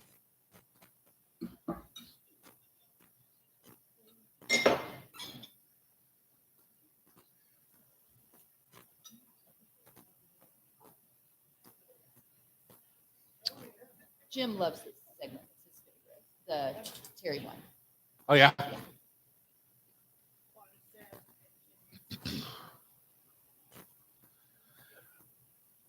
It's time for soup. It's cold, it's wet, it's rainy, it's snowy. It's time for soup in our kitchens here at the Hot Stove Society. And we're going to make some wintertime soups for you. Bridget's taking our photograph right now. Sending to my buddies over in Italy. Bridget Charters is sitting in the chef's seat today. She is an instructor here at the Hot Stove. Yeah. And we make soups all the time around here. But the Family meal. number one thing you have to do with soup is have a good broth. Not necessarily. Even if it's going to be a thick soup, I like a not good not broth. necessarily. Here Oh, we go. I disagree. Totally not necessary. Okay, let's start there. All right. So it's not everybody has a big enough freezer to hold beautiful quarts of, what do you have, a Sub-Zero at home or a Charleston? 2. Yeah. Yeah. What? Do you know how expensive those refrigerators are? So nice. I like though. to think about them amortized over the life of their life. Is that like your mom's stove that she paid? She paid $250 or $60 for that stove in 53, and it's now 70 years old. It's amazing. Yeah. So yeah, it was super expensive Like at the a penny- moment, penny but a week. now yeah. So I think the same way about my kitchen, but going back to the fridge, Yeah. yeah, I have 2 big 48-inch fridges, but the one I've had for 27 years, right? When I bought it, it was $1,700. Now they're $5,000, Right, or right. more. Yeah. But it's nice when you have a big freezer. We have a refrigerator down in the basement and we're about ready to get rid of it because we just use the freezer and it's nice. That's a luxury to have stock or Yeah. sauces Chest or freezer. things If you have like the that. space, a chest freezer is less than $500. Unless the power goes out. Whatever. Bummer. My goodness. Buy some insurance. Yeah, exactly. Anyway, it's so easy to take a whole chicken or chicken parts that are cut up at the grocery store. Sometimes those are cheaper than the whole chicken, or chicken drumsticks are often on special. Get those in a pot with some carrots, onions, celery, and just get it simmering while you get yourself prepped and organized. If that cooks for an hour or so, you're on the right path. It's done. And then as soon as those chicken legs are done, you can fish those out. And while you're prepping your vegetables in another pot, sweat your diced carrots, onions, celery, or whatever kind of soup you're going to make. Are you going to make a tortilla soup? You're going to make pho, like Tom says? What are you going to make? A minestrone? Mm-hmm. So then you get your vegetables going and start layering them in and gradually pull that stock out and let it continue to cook. All your vegetable trim goes into that stock pot while you're cooking, so that when you're done with the soup, you've got a pot of stock ready to go. Don't forget about it in the fridge, which I always do. And because it's down in that basement fridge, and then it's like, oh, I'm confused at this point. no. You But started the segment saying you don't need a good broth. I said you need a good broth. You said no, you don't need a good broth. said- and then you proceeded to make a good broth. no. But you said you got to need a good start broth. right. But you can do it with water. I make minestrone with water. That's where I thought you were headed. Oh, my Let's- vegetable soups I make with water. Let's do a butternut squash soup because that's a classic one right now and in season. So how would you start there? Carrots, onions, a little bit of celery, lots of garlic, lots of minced rosemary, sage, and thyme. Everything Any minced butternut up squash in there? later. Oh, okay. Then you get everything sauteing. You mince the herbs and the garlic together. And once your mirepoix is kind of cooked down a little bit, make space, add some more butter or oil, whatever you're using, and hard fry those herbs with the garlic. Then add in your squash. The squash doesn't need to be sauteed. Dump those Well, it chunks of depends squash on in. it depends on what you're going to do. Would Are you you ever going to roast puree it? Are you going to? You could roast it in advance, sure. On a and sheet then pan? add that. Yeah, exactly. Sheet pan meal. You could add that in if you wanted that roasted flavor and you want the squash to say whole in chunks. What kind of squash soup? I'm not a big fan of pureed soups. I think working with the French for so long, I like the chunky soups that are, but people love puree soups. Do you, Becky? How about I you? love soup. I love chunky soup, but when it comes to butternut squash soup, I like it pureed. puree. The immersion blender. the I the just- ginger and Yeah. the butternut. Yeah. Maybe sometimes even a little orange zest, just a little. I mean, it can be as easy as water, butternut diced up and into a pot, bring it to a simmer, and then in a small saute pan, fry up your aromatics and just gradually lemongrass, all of that. Just add that to that broth that's cooking. And then, immersion blender. And it freezes well. I keep going back to the freeze as well. So it's Mhm. easy to grab food later. Tom, you had mentioned. Well, I think going back to that freezer part is super important because if you're going to take the time to make butternut squash soup, you might as well put a quart in the freezer or two so that it's there for the next time. So, or share it with a friend. Or If you share it don't with a forget friend. about it. Yes. You had mentioned a barbecue pork and shrimp soup with pork wontons, and that Mhm. sounds so good. well, it is delicious and it's pretty classic in Chinatown. So in Chinatown, when you go, if you order wonton soup, you either order it with noodles or without noodles. Okay. Because usually in Chinatown, you'll get a pile of noodles in the bottom of the bowl and then the wontons are floating around. Oh. So it's just basically a seasoned ground pork sausage mixture. I use my Chinese 12 spice. It's just so quick, and you just add it to the pork with a little sesame oil, and you make the little wontons with the thin wonton wrappers. The part that I wrote about the barbecue pork, which is how you use the Chinatown barbecue window, right? You use it as an ingredient, not as the meal, generally speaking, right? Oh. So in Got my it. broth, I'm just going to put a couple of slices of the char siu or the barbecue pork. I'm going to put maybe 2 shrimp that are cut in half, and in there, and I've got my boiled wontons. Pop those in there, and then finish with a hot broth. Now in Does the- Chinatown, they often use water as a base Right. with onion or cabbage in it. I'm a chicken stock person, so I'll put hot chicken stock over top of that with some thinly sliced Western onions, as Annie calls them, the big round yellow onion that we Yeah, know. She calls yeah. them Western onions. I because didn't know that. That's in awesome. Asia, they use mostly spring onions or Right. scallions. Yeah. So wait a minute. You build the bowls and then add the hot stock later. Hot bowls, hot. Ah. Your shrimp going raw. Your barbecue pork's already cooked. Hot bowls, and then I pour in the hot stock. I call those kind of composed. A Western term Soups. would be composed soups, where you're kind of build ingredients that you don't Like want to a ramen bowl that we overcook. know. Yeah, Yeah. exactly. So everything's cooked, and then everything like in pho, it's just covered with a really hot broth. Nice. That sounds good. That's my favorite kind of soup to have these days. It sounds honestly. elegant, and it'd be fun to just do for a party. Yeah, it is Yeah. fun. Yeah. The key is having a hot bowl. Okay. Because if you start with a cold bowl, it's going to cool your broth off. When you go to have pho, right? Mhm. They're putting in raw top sirloin, those thin slices Right. of raw top sirloin. That broth is what cooks it. It's just smoking hot. Yeah. With all those different cuts in the pot. Right. And what's the real key?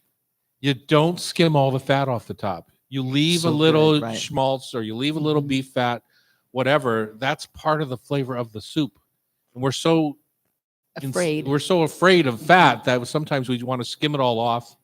Some people even chill their stock so that the fat rises and solidifies at the top. Then they scrape all the fat off, and you end up with losing a ton of flavor. So I have a question. Couldn't you what package stock do you buy, Tom? In a pinch. I buy in a pinch the stuff that you like. The Annetto brand. Annetto brand. Yes. So delicious. Yeah. Yeah. Out I of mean, if Spain, you're gonna- I think, right? yeah. Not a very good carbon footprint, but it's such delicious stock. And they make an amazing fish broth. So for a fish soup, that Or fish one. paella. Yeah. But it makes, I mean, those all make beautiful soups. But in a pinch, you guys could just saute up some veggies and then I get stuck. That- We always keep a couple of boxes of that around or something. And then when I clean out my pantry, I'm always checking dates. And when I get close on Oh. dates, I'll use that canned stock, if it's getting close on dates, as the water in my chicken stock when I'm making fresh Brilliant. chicken that's stock. luxurious. And it's a way to kind of use up and turn over your pantry for some of those emergency supplies that you keep around just in case, right? So Got it. Fabulous pro tip. Yeah. I love Why it. not? And if you can't find that Annetto brand, you can buy the Pacific or one of those other brands and just get an inexpensive packet of drumsticks or something like that. Like Tom says, start your broth with that packaged stock and add a couple of chicken legs in, a couple of pieces of bacon, let that simmer. Brilliant. And then if you do end up with dry broth, which is what I call a fatless broth, it's a dry broth. At least when you serve the dish, pour a little olive oil over top or something of that nature. So Right. why not? Okay, it's time for food for thought, tasty trivia. Are we going to? We have an audience member. We have who's an gonna come audience up to the member. mic. Okay, good. Mhm. Oh, really? So we can Somebody's take this. willing. Somebody's going to come up and kick your butt. Bridget. Okay. I know that happened last week. On Cairo Radio, it's the Hot Stove Society Show, 97.3 FM. Okay. What is your name? Cindy. And where are you from, Cindy? Allen. From where? Allen.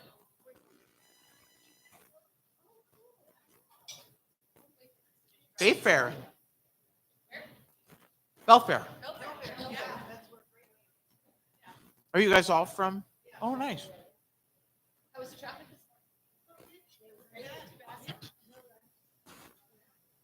So you're going to come over here.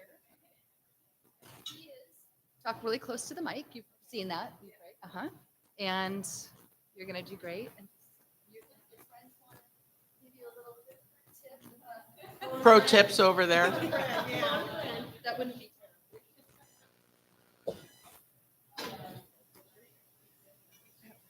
Yeah. We should get a picture of all of us too.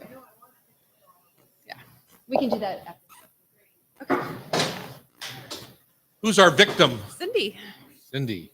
From Allen, Washington, right? Yeah.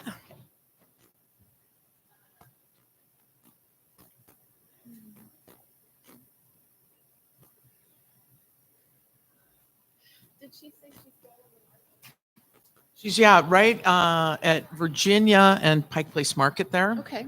And she's Couple one of door doors. in next Three. to Pike and Western. It's Three Pike doors. Western, the Turkish Delight. Oh, and that's then right. it's Kitchen and Market. It used to be a grocery store, and now it's you walk by and it's white We're headed down refrigerator there, cases. so we'll have to stop by. Wonderful, yeah. And use your code.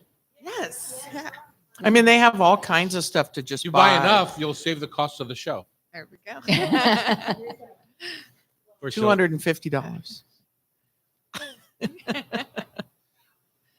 It's amazing. Like, I'm sure their build out on that was a little bit of a pretty penny. You'll see when you walk in, it's just like, wow. Nice. There's a lot of issues down there from the shrinkage. Are they having trouble with that? Everyone does, yeah.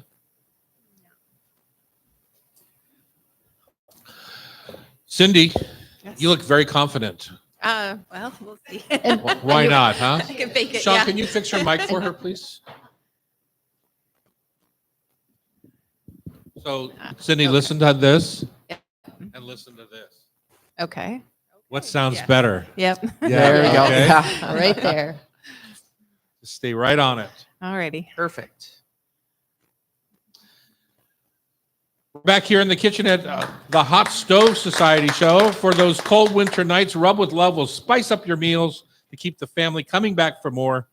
My family always came back for more, spice or not. You can find Rub with Love on Amazon, TomDouglas.com, or one of the thousands of retailers across the country that carry our products. Please go out and check it out, or buy a gift for somebody. Why not? Why not? Why not? A lovely little 3-pack you can put together all on your own.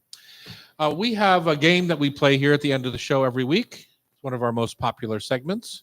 And this week we have a special victim. There's a TV. Are you a special victim unit? Absolutely. We have Cindy from Allen, Washington. Okay. And she's got some friends in the audience that may be throwing her some whispers. Whoa, we hope not. That would be cheating. That would be No cheating. way. Do that Come here. We don't do that here. How do we play the game, Becky? Awesome. Well, all three of you are going to get 5 questions, and the one who gets the most right is the winner. And we've got a prize of a 3-pack of spice rub for you. So, Cindy, if you win, you get to go to the gift shop and pick 3 rubs out and either Nice. keep them for yourself and stiff all your friends, or give each of your friends a jar of rub and stiff yourself. That sounds good. Or you could like horse trade for those Rice Krispie treats too. There you go. There you go. Okay, let's start with Bridget so you can see how Okay. it's done. Okay. Okay, Bridget, there's I'm a ready. town in the Peloponnese region of Greece with a namesake food item. It's known for its purple color and smooth, meaty texture. Can you name this fruit? Olives? What type of olive? It's The Come on. Kalamata. There Come you on, go. Bridget. Good job. You're the instructor here. All right. You're the Greek specialist, though. Number 2, long before the movie Animal House, Harvard's entire sophomore class of 1818 was expelled for engaging in what sort of battle? A food fight You in got the it. hall. Really? Yeah. You're- And they were yeah. expelled from They were Harvard? the whole class, the whole. I bet they're not donating any money back to Harvard at this point. Well, they're going. Well, it was 1818, you said? yes. Couldn't have been that Okay. expensive. The fungus Rhizopus oligosporus is used as the starter to ferment soybeans, which take on a cake form as they become what traditional Indonesian protein? Tofu? Tempeh. Tempeh. close. Tempeh. Oh, it's Indonesian. I didn't know that. Yeah, I thought it was Japanese. I had to look it up. Okay, number 4. Oh, wait, You know what we do when you get one wrong, Bridget, don't you? Like, you've been gonged. I've been I gone. love it. That's a new addition. I love it. Peasant's cabbage was an early term used for what cruciferous plant that spiked popularity in 2000s? The lacinato kale. God, you're good. I just had kale. That's great. Wow, Yes. I would have guessed kimchi. Your final question. What is the culinary connection between these 4 things? Agar-agar, pectin, eggs, and flaxseed meal. They're all thickeners. Absolutely. Binders, thickeners. Good job. So you've got 4 out of 5, Bridget. And you were close on the 5th. We thank our lucky stars. You got tofu and tempeh mixed up. What's the difference between tofu and Not a clue. tempeh? Fermented. Just the tofu is fermentation. just the fermentation, and Oh, it makes okay. that But isn't tempeh dry too? It's like weighted. You're Yeah. looking at the wrong person. Okay. You're the Asian specialist. Greek, It's Asian. a stronger cake-like texture than tofu, Yeah. for sure. And it doesn't have all that water in it. Okay. All right. Oddly enough, it's only a 2-hour show, ladies. Okay. You ready, Cindy? We got to be quick. Okay. As defined by chef Auguste Escoffier, the 5 mother sauces of French cooking are bechamel, espagnole, tomate, velouté, and what is the name of the 5th sauce? It might be delicious on eggs Benedict. I talked about it with the queso. A hollandaise. Yes. Talk loud right into your mic. Hollandaise. You got else it. You don't get credit. I'm not Good giving job. you credit unless you. What common leafy green is native to Persia and is often associated with a specific cartoon character who made his maritime debut in 1929? Spinach. You got it. Our Popeye. Often served as a breakfast food in Japan alongside soy sauce, onion, and karashi mustard, natto is made by fermenting what legumes? Maybe Bridget brought it up a minute ago.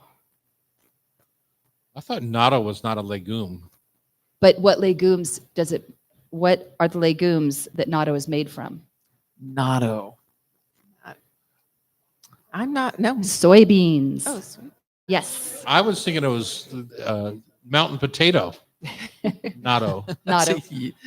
Number No? 3, often served. Oh, wait, I just read that. That's 4, I'm right? sorry. Yes. Number 4, also a word for something of little value. What classic British dessert usually consists of layers of fruit, sponge cake, custard, and whipped cream? Oh, a trifle. You got it. Wow. Are you going to take an answer from the audience? That is It's the unbelievable. All peanut, right. peanut gallery. Here's your final question. What is the culinary connection between beluga, sevruga, austera, and Idaho white? Potatoes. They are caviar. Caviar. It's caviar. Oh, But yes. good work. You got Yeah. 3 out of 5. Nice. Thanks for playing. Very Yeah. good. All right. Alan, Washington, tell us where that is. Key Peninsula. Key Peninsula. So if you take the Where's Bremerton Key, Ferry, Where's the Key Peninsula? if you take the Bremerton Ferry, like you're going to go to Alderbrook Lodge, okay. Yes. Mhm. Yes. Good canal you area. go through Belfair, and the next town south is Allen. Alan. Okay, Yes. fine. Love it. Pretty little town. Heading Yes. there. Okay, Tom, you ready? Yep. Which country would you be in if you ended up eating colcannon or champ? Ireland. Yes. Have you had it before? Nice. I believe I have. Mashed potatoes, And butter. broccoli. No. It includes something Cabbage. green, kale or cabbage. Cabbage. Kale or Yeah, cabbage. Yeah. Good job. Number 2, as part of the mid 1960s promotion for Toblerone, Swiss chef Conrad Ugly invented a chocolate version of what dippy communal dish? Fondue. Yes. Yes, indeed. The Have you ever had our goat cheese fondue at the Yes, Palace I Kitchen? have, and I've It's made pretty it. good. Is I've it also- still on the menu? I pretty think it's in good. one of your cookbooks. Yeah. Yeah, it's delicious with the apples. The culinary triangle is a concept described by French anthropologist Claude Lévi-Strauss involving 3 types of cooking usually done to meat. They are boiling, roasting, and what? Braising. Smoking. Smoking. So the boiling would Really? probably be the braising. Yeah, smoking. Okay. I didn't know that. Did you? You're the France expert. I did not know that. Yeah. Triangle. Number 4, yogurt. What yogurt drink flavored with fruit or spices is a favorite beverage in India? A lassie. Yes. Do you The like name of lassi? my first dog. Aw. It wasn't my parents' dog. I would never name my dog Your Lassie. parents I love that named show. your first dog Lassie? Taffy. Oh, Taffy. Your final question. It What's was the, a collie. That was my point. what's the culinary connection between picoline, Gordal, Lugano, and Manzanilla? Sherry. Olives. Oh. I know it was Olives. olives. Oh. You just did one- Yes. I wanted you to win, Bridget. Aw. Bridget's the winner. Wow. Nice job. I didn't know it was olives. You didn't? Oh. I thought I was going too easy on you. You never know. Well, I certainly knew that picholine was olives, but you Oh, said I it. said, in I said it in properly. I don't know if you did or not. No, it was a Piquel. Picholine. Picoline. Oh, C or Picholine. she? Picholine. Picholine. Yeah, that's what screwed me up. Picholin. Picholine. Johnny, you ready to put this in? Okay. If you want to be part of our show, you can join the community on YouTube Live at Tom Douglas & Co. or buy a ticket to join us here in the studio like these lovely ladies did today and have a hot breakfast and a hot cup of coffee. The show is produced by Becky Guzak. Sean McFadden is our technical wizard, and our talented editor at Cairo is Sean, don't call me Del Torre. Remember, if you miss any episode of our Hot Stove Society show on Cairo, you can listen via podcast. Just subscribe with your favorite podcast app. Thanks for listening. Okay, the promos. You can see.